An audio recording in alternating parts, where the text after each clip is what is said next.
Thank you, Kelly, and thank you very much, Ken, Scott. Sorry, beg your pardon, Ryan. Got Scott on the mind at the moment. A good start for the afternoon. Let's keep going now. 2 more to go. The next session is leveraging AI in the creative process. There's 4 amazing panelists here. Sorry, guys, but I've set you up, but you are. I'm really interested to hear this. So without further ado, Marcus, could you come up and bring up your panelists with you?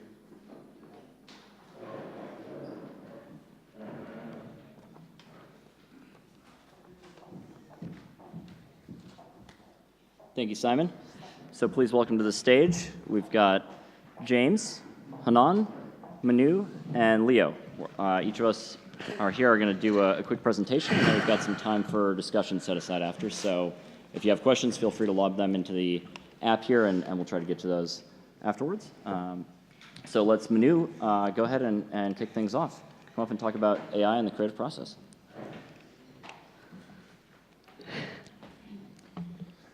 Thanks, Marcus.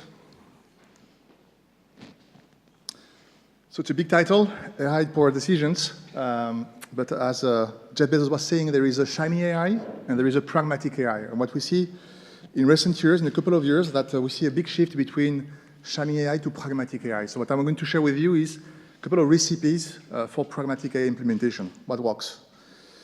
So we talk about, in our case, the 6 S of AI for decisions. It's all about science. Okay? Between science, you have a kind of double pillar of the science logic. The first one is skepticism, and the other one is serendipity. And we talk also about the strategy, or to strategically implement this logic, scalability, and then impact for society. You'll have very interesting talks in the next session as well. So science is all about knowledge, basically. When we talk about machine learning implementation, we talk about knowledge. We talk about defining, understanding patterns of behaviors. The problem is that we have this kind of ambition in the company, and what we find in the company is this reality. Okay, we had a lot of conversations around that in the conference. Jeff Bezos again is talking about the hypo, the highest person opinion. If you are in the Latin countries, in France, where I am, or in Spain, you enter in these kind of meetings where there is a big political background between the decisions, and at the end, all the evidence we bring are not really useful in the process. The big problem is that algorithm, and we heard 232 times algorithm in this conference as well, algorithm is not better. It's a word used by programmers when they don't want to explain what they did. Okay, and it's always like that, basically. It's very, very difficult to understand what's beyond the famous algorithm. The reality is not better, in fact, because an opinion, that's a brilliant book by Cathy O'Neill, which is a professor at Columbia. She said that an algorithm is also an opinion embedded in math. So if you have biases in decision-making, we have a big likelihood to have the same biases in the algorithm we develop for the company. So science is something different. Okay? Science is rather a process. And when we try to augment decision-making or, let's say, fine-tune processes with machine learning, what we're applying is a process. And since the 16th century, the scientific process is known as the Occam result, which is eliminating what is irrelevant. So science is a process. Science is about observation, is getting rid of any unnecessary, any noise in the process, and above all, and you'll see that in the next presentations, automate when it's more efficient. So AI is much more about automation today in pragmatic use of AI, rather than trying to find some new and unexpected recipes. Beyond science, you have 2 components, okay? And as French, the first one is skepticism. So there is nothing better than Descartes after many, many years. And what we can bring with science is a kind of need for bringing evidence to the table. We all know this example, okay? Netflix. Everybody is talking about the recommender system at Netflix. But the big strength today of Netflix is not the recommender systems, is not the machine learning algorithm or the platform, is the capacity to constantly test and A/B test, or it's more profound than that. They use a contextual bandit for the short story, but it's used extensively A/B testing in the platforms. One of the biggest assets, so it's not the recommender system, but it's the platform they use called Ablaze, which is a multi-device platform that allows them to scale very largely experiments. we observe, so we do some surveys in terms of analytical maturity in companies, and at the Institute we observe a big relationship between analytical maturity and experimental capability.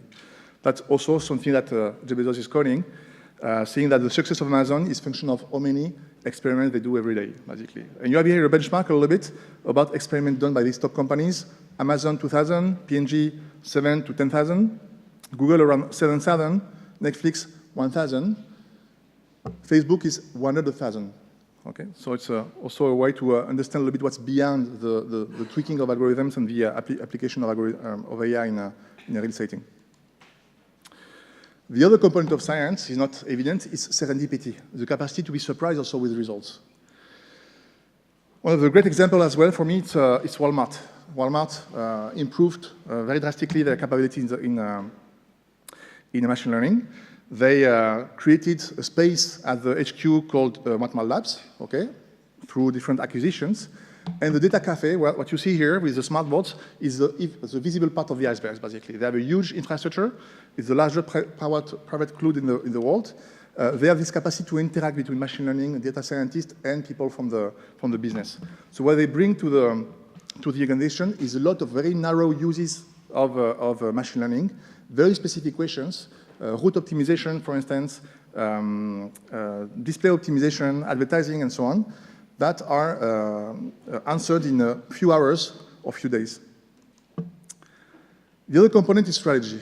Another big example, we have a great challenge here at ICOM this year with P&G, is the capacity to accelerate business efficiency. That's the example of the initiative at P&G.